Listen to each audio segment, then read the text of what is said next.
So yeah, I did go pick up the Eos R. I was gonna do like the whole like B-roll and extra cinematics and all that extra shit for this video, but there's 1,000 videos out there about this camera, you know, doing comparisons and all that extra shit. Now, I am gonna do a little bit of comparing because I am coming from having the Canon M50, and there is a drastic difference between the two, and I kind of want to highlight that a little bit. But to make a long story short, this camera's dope. The main thing that I really noticed was the dynamic range and just how crispy 1080p is. Like the image is just, it's cold, like period. So yeah, let's kind of get into my favorite things and my least favorite things about it so far.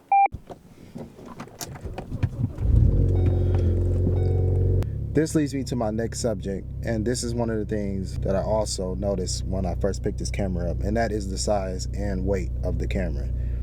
Now, this is not a bad thing, but coming from a Canon M50 or coming from any entry-level mirrorless camera, you're going to notice the significant weight difference. So the thing about it is, having a heavier camera makes your footage a lot more stable. It just feels more sturdy, it feels more stable, it feels more rugged.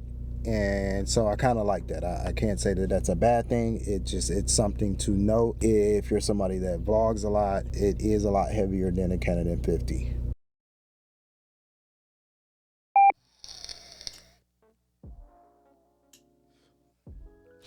All right, now when it comes down to the weight difference, there's obviously a size difference between the Canon M50 and the Eos R. Now, it's perfectly fine to me. The thing is, if you're somebody that likes to vlog a lot, it can be intimidating to people when you're out in public with a camera this size, especially with something like the 16 to 35 millimeter lens hanging out the front of it. It just intimidates people. You know what I'm saying? They feel like you have a professional camera, so you know you're filming them and it's gonna be put on TV and XYZ. So you just kind of have to be aware of how people feel about carrying or vlogging with a camera this size out in public.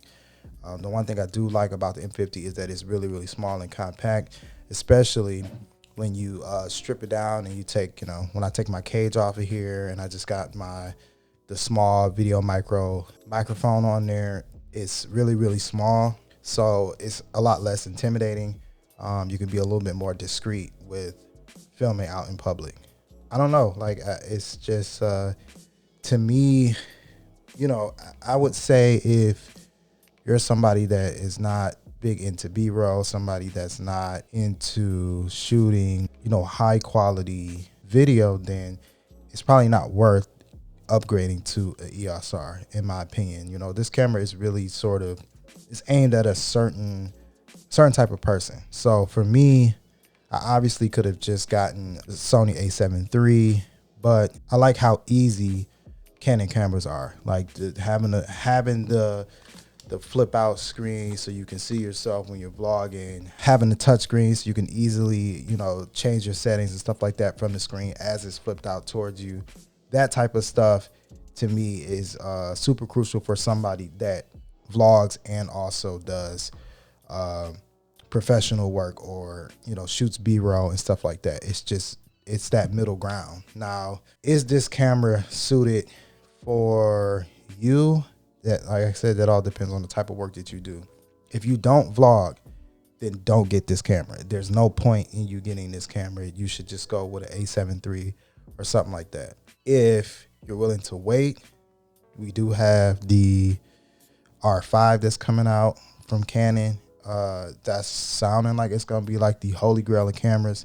So honestly, I would just wait until the R5 came out if you want like the best of both worlds. So being able to have, you know, 4K with no crop, have, you know, 120 frames, 4K no crop, or, you know, 1080p, 120 frames no crop, that type of stuff, and still have that flip out screen. It's just sounding like that's gonna be the holy grail of cameras, and you should probably just wait, you know. So for me, it's good for my workflow and what I need out of a camera, but it's not suited for everybody. You know what I'm saying? It's the perfect camera for me. It's not the all around best camera. Right now, there really isn't an all around best camera. You know what I'm saying? Like, I think the biggest downfall for the A7 III is the fact that it does not have a flip out screen. And some people would argue and say that the 1080p on the Eos R looks way better than the Sony A7 III. Now, that's another reason why I chose this camera over the Sony A7 III. 4K is overrated, especially if you're shooting YouTube videos. There is no point whatsoever to shoot in 4K. Shoot it in 1080p, render it out at 4K, and nobody will be able to tell the difference. Most people watch YouTube videos on their smartphone, a tablet, or even if they are, you know, casting it to their TV, you would have to have a pretty big TV to like really notice the difference. And on top of it, with YouTube's compression, it doesn't really make that much of a difference. So it's almost not worth it, considering that 4K takes up so much more space. Like, it takes up a lot of space. It's real hard on your computer. So if you don't have like the top notch specs on your computer, it makes it a little difficult to edit as well. So in my opinion, it's just not worth it. And that was not something that I was really looking for out of a camera. Now, I can shoot 4K on this camera, no problem. The 4K looks dope as hell, but it does crop in. And some people would say that's a little annoying. To me, I don't think it's that big of a deal, considering that if I'm going to shoot in 4K, I'm not vlogging. So that would be the only really downfall with the crop, is because if you're vlogging and it's punching in on this 16 mil lens, that 16 mil lens is probably going to punch into, I don't know the math on that, but I think it probably crops into like a 24 mil lens or something like that. So it does make it a little annoying in that aspect, but I'm not gonna vlog in 4K. Like, there's no reason for me to vlog in 4K. You know what I mean? So if I'm doing a professional shoot, I could easily use a 4K on here, and even if it's cropping in, so be it, because I'm not filming myself. I have plenty of room to film somebody else. You know what I'm saying? When you're vlogging, you have to keep it within, you know, your arm's reach, or you want to try to have it less than that, so you're not holding this heavy ass camera far out, you know. But the crop does not bother me at all. The only thing that does bother me is the 120 frames a second on this camera. The 120 frames a second on this camera is limited to 720p, which is just ridiculous, with the fact that this camera came out, what, a year or two ago, or a year and a half, somewhere in there. I don't even know. Anyways, there's no reason at all why this camera has 720p for 120 frames a second. It's ridiculous, but that is a sacrifice you have to make with this camera. Now, if you're going to hold off and wait and get the R5, the R5 is not going to be a cheap camera. I cannot imagine that camera is going to be any less than $4,000. I picked up this camera body only for $1,800.